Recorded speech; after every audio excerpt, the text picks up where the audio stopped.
Now, starting the test drive in this Rogue,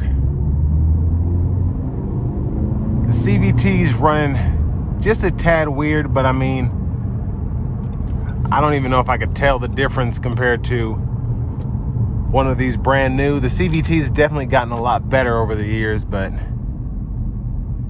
this one's just a little rough to start out. We'll see how it gets up to speed though. Give it a little pull here.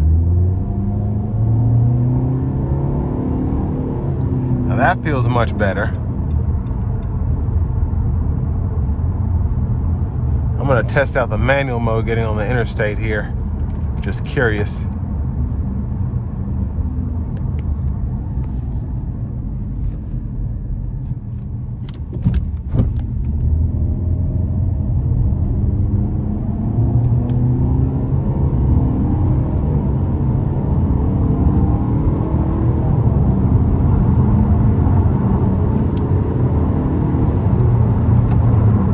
So pretty decent power, I think.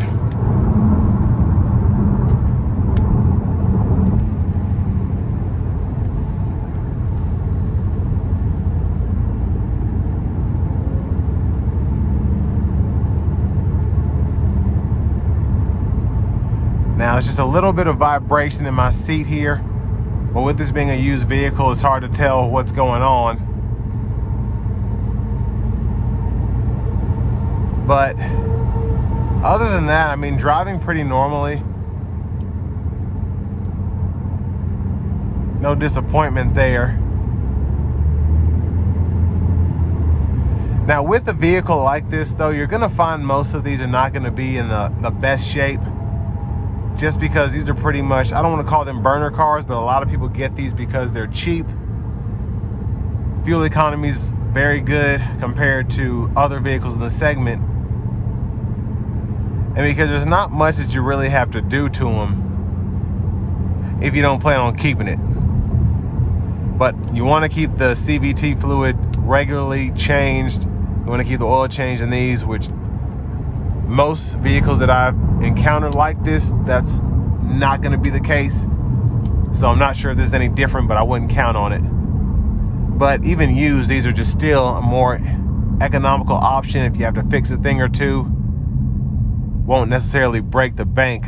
Of course, if you have to redo the transmission, that might be a different story depending on how big your bank account is. But I mean, just a relatively cheap car to operate. I do see a lot of the older Rogues still out on the road. See a lot of this body style still. And this does have 120,000 miles, so you probably just need to give it a little tune-up, something like that'll make it drive a bit better.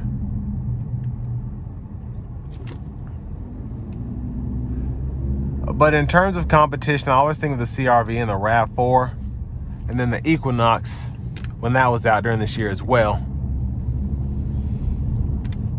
But this is the one that I think at the time, I don't know if Honda had gone to CVT yet, but I think at the time this was the only one of those that had a CVT. So that probably made it the more fuel efficient option. Of course, the RAV4 was always pretty efficient, even with the 6-speed automatic, but here it was at least second, I'd say. But I mean, this is a pretty inexpensive vehicle to get now, especially with this mileage. Again, you want to be careful with what you're getting yourself into with this being a used vehicle. Highly recommend an extended warranty on something like this. But I mean, right now it's just driving normally. Seems like pretty good daily transportation. Just better safe than sorry when it comes to your maintenance and then getting a warranty that covers anything unexpectedly. But an okay vehicle in my eyes, and if you want the extra space and don't really care about performance and things of that nature, this might be the one to get. And this will bring me to the end of my review of this 2017 Nissan Rogue in the S trim level.